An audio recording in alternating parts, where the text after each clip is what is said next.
That's how those guys set those things up. It's a sweet deal. Yeah.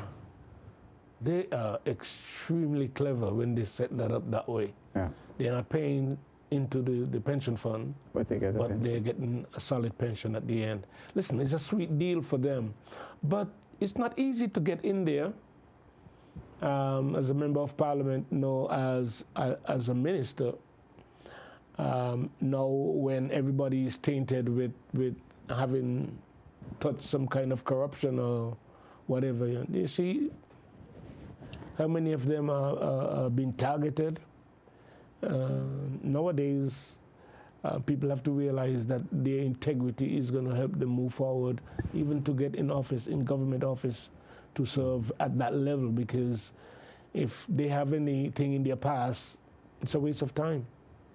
So you see, what has become central to people now is basically getting rich, unfortunately.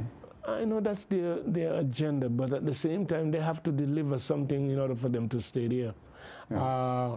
Let's take Brownbill as a perfect example. And the fact that he has been there several terms. Right now, if he can't get himself elected again, he is basically going to be out of the loop and out of the loop forever, because they haven't demonstrated that they have made a significant contribution. And I mention him because I think it's interesting the way he probably assessed how he need to maneuver himself to stay in office. Because you remember, he was with the US Party. He left and he formed a coalition with the UP Party. Yeah. And he was, because you have walked away and you are an independent in Parliament, you get the privilege of a deal. You know what?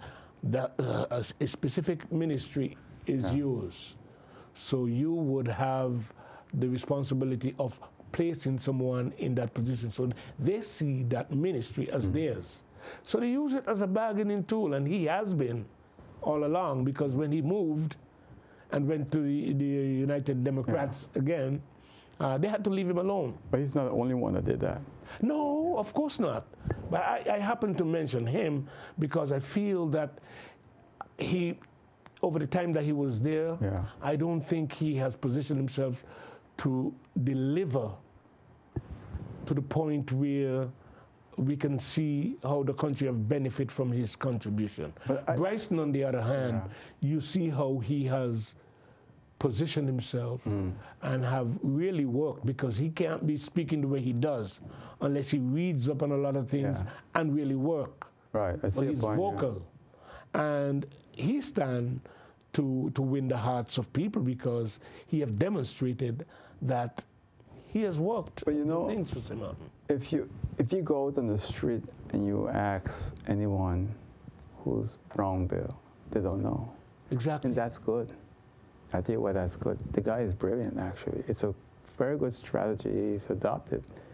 He's there, and he's not there. And if he's not there tomorrow, nobody knows, and nobody cares. When we go to the polls, we are not electing ministers. We are electing members of Parliament. And I want people to recognize this, because many of those folks who are putting themselves on a list, they are not showing, or they don't have any genuine interest of wanting to go in Parliament and represent from in Parliament. A lot of them rather become ministers.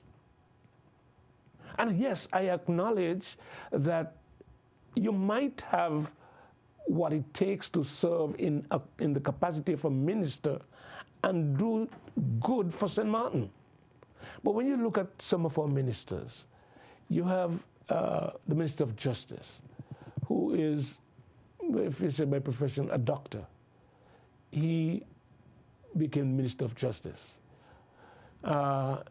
instead of Minister of Health, if you see what I mean. Right. You have... Well, he was Minister of Health at one time, eh? Yes, he was. Yeah. But I'm saying that it seems like the ministerial posts are handed out to political appointees and political supporters rather than skilled people in that area so that they can really manage that ministry well. You understand what I'm saying? So people should not lose sight of why they are these people are putting themselves on lists. If it's not truly to represent in Parliament, in the legislature, then the only reason you would ever become a minister is if you come qualified, or you should be a minister. Well, if you come qualified for that office. But Smith is qualified. Wycliffe Smith spent his entire life in education. Yeah, but when I saw him, I understand that. He, at one point, I remember, do you know that I did some work for the university when I was fresh out of college? I had an agency called Paramount Advertising Agency. Right. And the university was establishing itself then. We got the account to make their logo and do all that stuff for them. And Mr. Wycliffe Smith was on the board. He was head of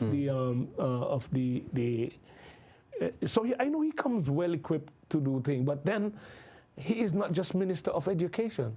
The ministry is Minister of Education, Culture, Youth, and Sports.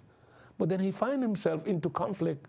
Let's say when the carnival came around, he couldn't even represent culture to be on the stage because it conflicts with what he stands for, and those kind of stuff. You feel that way?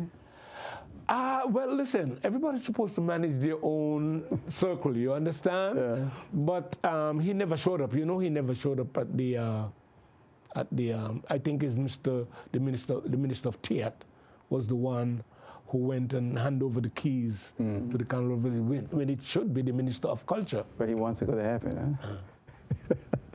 Well, lots of people want to go to heaven, but nobody wants to die. Yeah.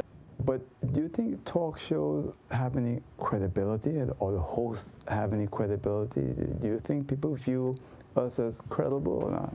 Well, like I mentioned a little bit earlier as well, that it seems to be a little bit saturated. I would take back my words that we have too many and refer to it more as being oversaturated to the point where, you wonder what are the agendas of these hosts. Because if they're not journalists, they would do a great injustice to the time when you can really get substantial information out of the people who you bring forward so that the listeners can benefit from it.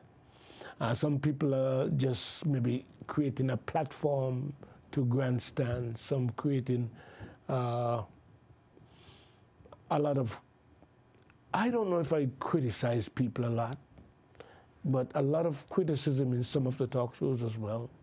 And they seem not to have the agenda of wanting to share information with people. Rather, they create their own platform, and I can't speak for them what their agenda is.